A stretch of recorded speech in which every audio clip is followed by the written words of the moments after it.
ज्ञानवापी। औरंगजेब चाहता तो पूरे मंदिर को तोड़कर, सारे अवशेषों को हटाकर, जमीन को एकदम समतल करके भी मस्जिद बना सकता था।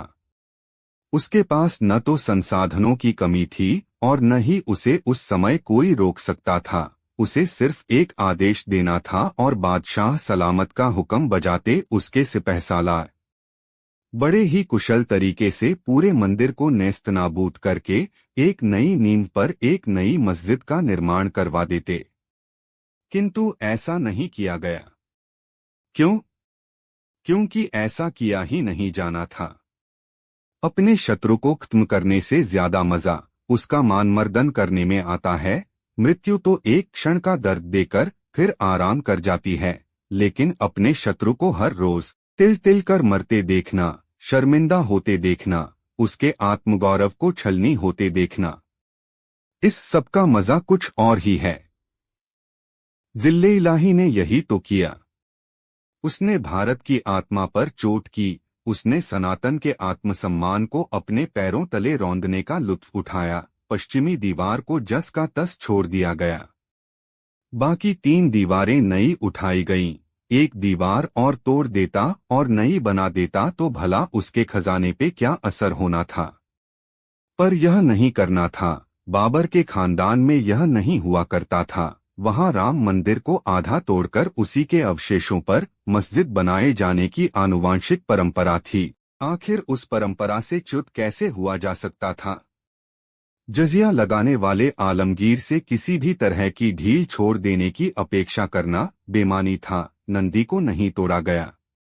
आखिर दूर से ही पता लगना चाहिए कि यह मस्जिद शिवधाम को रौंद कर बनाई गई है। औरंगजेब को लगता था कि जितना बड़ा साम्राज्य उसने खड़ा कर दिया है, अगर वह खत्म भी हुआ तो उसे खत्म होने में कई हजार वर्ष लगेंगे, अर्थात हजारों वर्षों तक मंदिर के माथे पर रखी गई मस्जिद रूपी यह जालीदार टोपी हिंदुओं को लज्जित करती रहेगी।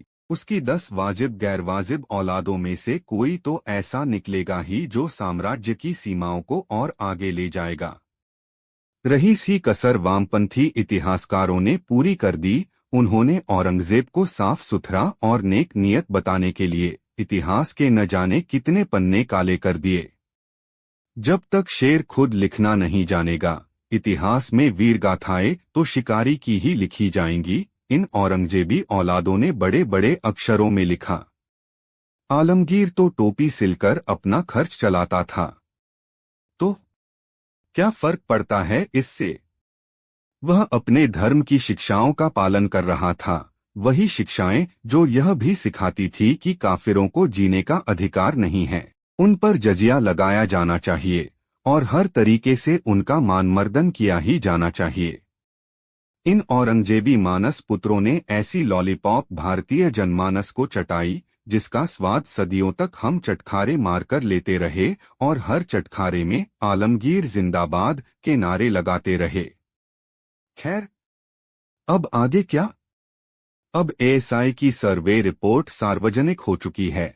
कथित मस्जिद का हर हिस्सा चीख चीख कर कह रहा है कि मैं ही शिव शंकर का विश्व प्रसिद्ध मंदिर हूँ। वहां मिले 34 अभिलेखों में से एक अभिलेख फारसी में है, जिसमें वो आदेश लिखा है जिस आदेश के तहत मंदिर तोड़कर मस्जिद बनाई गई, श्री राम मंदिर की तरह। मामला कोर्ट में है और पूरा विश्वास है कि कोर्ट का फैसला भी राम मंदिर की तरह ही आएगा।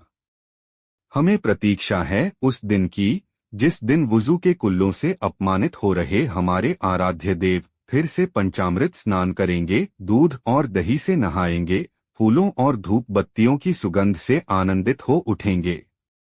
हे महादेव, आपके माथे पर जबरदस्ती लगी यह जालीदार टोपी अब शीघ्र उतरने वाली है।